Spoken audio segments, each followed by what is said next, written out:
તમને અત્યારે તમારી સ્ક્રીન ઉપર દેખાય છે સેન્સેક્સનો ચાર્ટ છે. સેન્સેક્સના ચાર્ટમાં નોટિસ કરજો એક વસ્તુ, જેટલી વખત સેન્સેક્સ ઓલ ટાઈમ હાઈ ઉપર ગયો છે એના પછી એક મોટો ડ્રોપ આવ્યો છે. અત્યારની પોઝિશન સેન્સેક્સની બતાડું તો અત્યારે બી આપણે ઓલ ટાઈમ હાઈ ઉપર જ છે અને એટલે જ ઘણા બધા એક્સપર્ટ્સ આપણને સજેસ્ટ કરે છે કે મ્યુચ્યુઅલ ફંડમાં જો આપણે ઇન્વેસ્ટ કરવું છે તો મલ્ટી એસેટ મ્યુચ્યુઅલ ફંડમાં જ ઇન્વેસ્ટ કરવાનું આવા સમયે જ્યારે રિસ્ક વધારે હોય ત્યારે. તો આ મલ્ટી એસેટ મ્યુચ્યુઅલ ફંડ હોય શું એ જો તમે જાણવા માંગતા હોય તેના માટે ધ્યાનથી સાંભળજો. હું તમને એક વાત કહું.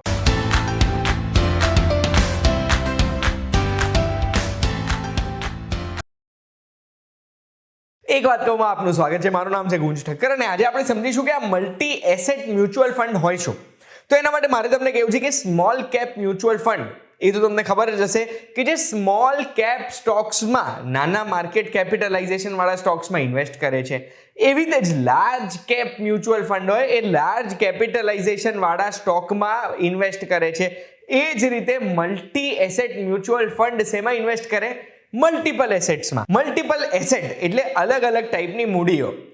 આપણે small cap, large cap, index fund ઇન્ડેક્સમાં ઇન્વેસ્ટ કરે, આ બધા જે ફંડ હોય ને એ મેઇનલી સ્ટોક માર્કેટમાં ઇન્વેસ્ટ કરતા હોય છે. એ જ રીતે ડેટ ફંડ હોય છે જે ફક્ત દેવામાં ઇન્વેસ્ટ કરે છે. એનો મતલબ આપણા પૈસાથી કંપનીઓને ધિરાણ કરે છે જે 7-8% કમાતી હોય છે.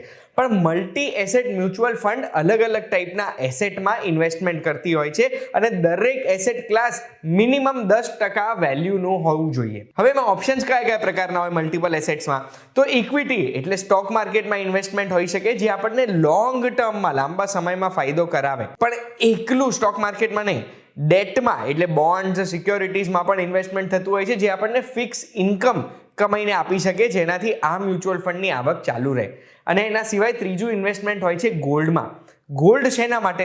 તો ગોલ્ડ છે ને એક સ્ટોર ઓફ વેલ્યુ છે અને એટલું જ નહીં, દુનિયામાં જો મોટા ઉતાર ચઢાવ થાય ને ત્યારે ગોલ્ડના ભાવ હંમેશા વધે છે. આ સેન્સેક્સનો અને ગોલ્ડનો ચાર્ટ હું કમ્પેરિઝનમાં બતાડીશ તો બ્લુ સેન્સેક્સ અને યલો ગોલ્ડ તમને ઓપોઝિટ જ દેખાશે મોસ્ટ ઓફ ધ ટાઈમ્સ. એ કેમ દેખાય? કે જ્યારે લેન્ડમાં, સ્ટોક્સમાં ક્યાંય બી ઇનસિક્યોરિટી હશે, લોકોને ભય હશે કે ક્યારે પણ બજાર પડી શકે, ભાવ પડી શકે, ત્યારે લોકો ગોલ્ડમાં ઇન્વેસ્ટ કરતા હોય છે અને ગોલ્ડ સરસ સ્ટોર ઓફ વેલ્યુ રહે છે. અને એટલે થોડો પાર્ટ આપણા મલ્ટી એસેટ ફંડનું ઇન્વેસ્ટમેન્ટ ગોલ્ડમાં પણ થતું હોય છે. પછી આ મલ્ટી એસેટ ફંડ હોય ને એ રિસ્ક એમાં ઓછું હોય છે. એનું મુખ્ય કારણ એ હોય છે કે એક એક્ટિવલી મેનેજડ અગર ફંડ હોય તો એવા સંજોગોમાં જે ફંડ મેનેજર છે એમને ખબર છે કે અત્યારે બજાર થોડું રિસ્કી છે, તો એ ઇક્વિટીનો જેટલો ભાગ હશે એ થોડો ઓછો કરીને વધારે ભાગ ડેટમાં ઇન્વેસ્ટ કરશે જે ઓછું રિસ્કી હશે અને જે વધારે રિટર્ન આપી શકતું હશે. આ મલ્ટી એસેટ પ્લાન યુઝ્યુઅલી બધા સેફટી માટે જ પ્રિફર કરતા હોય છે અને સેફટી આપણને ક્યારે જોઈતી હોય? જ્યારે આપણો રિટાયરમેન્ટ કોર્પસ છે, રિટાયરમેન્ટ પ્લાન છે, એ બધા માટે આપણને સેફટીની જરૂરત હોય કે એ પૈસામાં તો આપણે બિલકુલ રિસ્ક લેવા માંગતા નથી અને એના માટે multi asset plans, multi asset mutual ફંડમાં લોકો ઇન્વેસ્ટ કરતા હોય. પણ જ્યારે શેર બજાર બહુ ટોચ ઉપર હોય ત્યારે પણ મલ્ટી એસેટ મ્યુચ્યુઅલ ફંડમાં ઇન્વેસ્ટમેન્ટ થતા હોય છે. મલ્ટી એસેટ ફંડમાં રિસ્ક પણ છે. રિસ્ક શું છે કે આ સમયે ફરીથી તમને સેન્સેક્સનો ચાર્ટ બતાડું, અત્યારે આપણે ટોચ ઉપર છે. આ સમયે બજાર એવું બી બને કે પડે નહીં અને હજુ પણ ઉપર જાય. એવા સંજોગોમાં જો મલ્ટી એસેટ ફંડમાં આપણે ઇન્વેસ્ટ કરેલું હશે તો એટલું રિટર્ન આપણને ઓછું મળશે. આપણે સેફ ઇન્વેસ્ટ કરીએ છીએ તો રિટર્ન ઓછું મળે છે, એ તો ગણિત તમને ખબર જ હશે.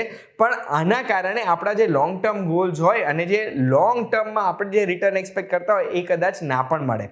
સ્મોલ કેપનું હું તમને છેલ્લા 10 વર્ષના રિટર્ન બતાડું તો 20-30% રિટર્ન મળ્યા છે, જેની સામે મલ્ટી એસેટ ફંડ આપણને 11-15% જેટલું જ રિટર્ન દર વર્ષે આપે છે. એટલે આ એક રિસ્ક છે મલ્ટી એસેટ ફંડમાં ઇન્વેસ્ટ કરવાનો. પણ આ રિસ્ક આપણે ત્યારે ભૂલી જઈશું જ્યારે આપણને એવું લાગશે કે યાર નુકસાન તો નથી થયું ને. એક વસ્તુ હંમેશા યાદ રાખજો, મારા કહેવા પર કે બીજું કોઈ પણ કે એના કહેવા ઉપર ક્યાંય ઇન્વેસ્ટમેન્ટ કરતા નહીં. એક ક્વોલિફાઈડ ઇન્વેસ્ટમેન્ટ એડવાઇઝર હોય એમની એડવાઇસથી જ ઇન્વેસ્ટ કરવાનો. આ વિડીયોની માહિતીથી મલ્ટી એસેટ મ્યુચ્યુઅલ ફંડની જો નોલેજ તમને મળી ગઈ હોય, શું હોય આ ફંડ એ ખબર પડી ગઈ હોય, તો બસ આવી જ માહિતી માટે એક વાત કહું, જોતા રહેજો VTV Gujarati.com પર. આપણે ફરી મળીશું. ધન્યવાદ.